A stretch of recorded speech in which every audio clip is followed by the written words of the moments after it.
टिक news. नमस्कार, आप देख रहे हैं टिक न्यूज और स्वागत है आप सबका दर्शकों एक बार फिर से हमारे चैनल में। यहाँ मैं आप सबकी होस्ट तृप्ति सीधा रुख करूंगी मैनपुरी उपचुनाव की तरफ। मैनपुरी में होने जा रहे उपचुनाव को लेकर पहले तो भारतीय जनता पार्टी ने सपा के सुप्रीमो रह चुके दिवंगत मुलायम सिंह यादव के लिए उन्हें श्रद्धांजलि अर्पित करते हुए, उन्हें याद करते हुए भावुक होकर उनके प्रति संवेदनाएं व्यक्त की और इसकी ठीक बात कहा कि कमल खिलेगा। जी हाँ, मुलायम सिंह यादव की बहू डिंपल यादव चुनावी मैदान पर उतरी है, लेकिन उनके खिलाफ भारतीय जनता पार्टी ने जिस तरह से रघुराज सिंह को, शाक्य को खुद चुनावी मैदान पर उतारा है और अपर्णा को इससे साइडलाइन कर दिया है। ना सिर्फ टिकट न देने का फैसला योगी का हुआ, बल्कि साथ ही साथ योगी कैबिनेट में बात हुई कि न सिर्फ अपर्णा को चुनावी मैदान से बाहर रखा जाए, बल्कि स्टार प्रचारक भी ना बनाया जाए।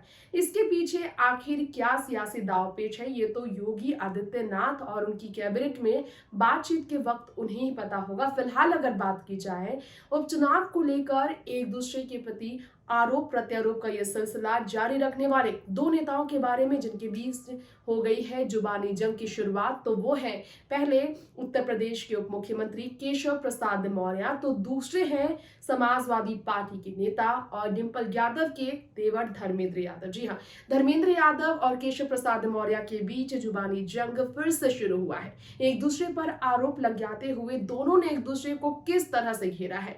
डिंपल के खिलाफ बोले केशव प्रसाद ने समाजवादी पार्टी को समाप्तवादी पार्टी कह दिया गया, तो धर्मेंद्र ने इस पर कैसे जवाब दिया है, जानने के लिए देखिए ये खास रिपोर्ट। मैनपुरी उपचुनाव को लेकर सियासी घमासान बढ़ती ही जा रही है और केशव प्रसाद मौर्य ने समाजवादी पार्टी को लेकर हाल ही में जो स्टेटमेंट दिया है, इस पर बात करेंगे। डिप्टी सीएम केशव प्रसाद मौर्य जो कि सपा के मुखिया अखिलेश यादव के साथ खड़े थे जब मुलायम सिंह यादव गुजरे, उनके दुख में हाथ बटाने उनका आए थे, दर्द बांटने उनका आए थे।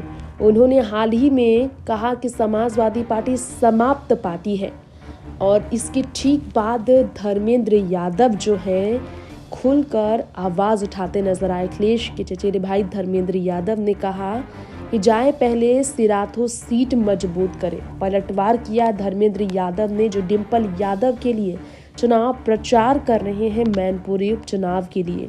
यहाँ पर बड़ बोले मन से कोई फायदा नहीं है, जो सच्चाई है वो उनको देखे।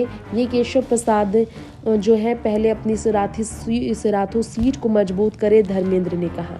यूपी विधानसभा चुनाव में केशव प्रसाद मौर्य की सिराथू में पल्लवी पटेल के हाथों करारी शिकस्त का सामना करना पड़ा था। इन सब के बाद डिप्टी सीएम मौर्य लगातार सपा पर हमलावर रहे हैं।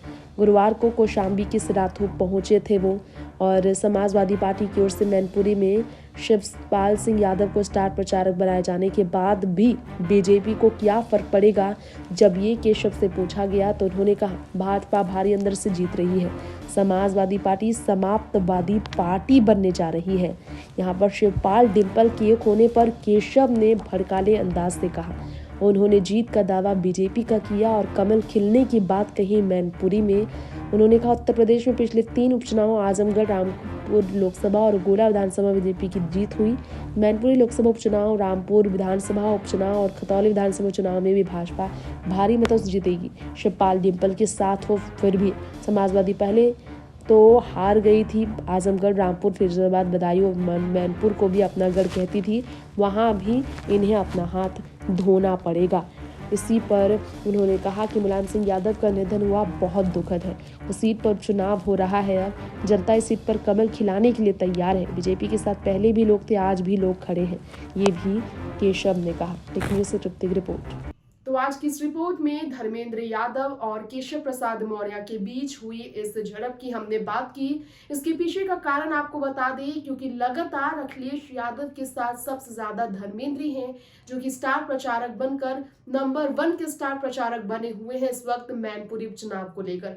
दूसरी तरफ केशव प्रसाद मौर्य इसलिए बोल रहे हैं क्योंकि यूपी में बड़े चेहरों में केशव प्रसाद मौर्य को योगी कैबिनेट में देखा गया है। पहले भी वो डिप्टी सीएम रहे, इस बार उन्हें फिर से बड़ा मौका मिला है, इसीलिए वो बीजेपी की पूरी जिम्मेदारी खुद अपने सिर पर लेकर चुनावी मैदान पर हमेशा विपक्षी दलों पर इल्जाम और आरोप लगाते हैं, आरोप मढ़ते हैं। तो फिलहाल इस खास रिपोर्ट में इतना ही, बाकी खबरों के लिए बने रहे हमारे चैनल टिक न्यूज के साथ, और साथ ही साथ कमेंट बॉक्स में बताएं डिंपल यादव के लिए क्या वाकई में इस बार जीत पक्की है या फिर भाजपा वाकई में मैनपुरी में कमल खिला पाएगी। देखते रहें बाकी खबर। नमस्कार।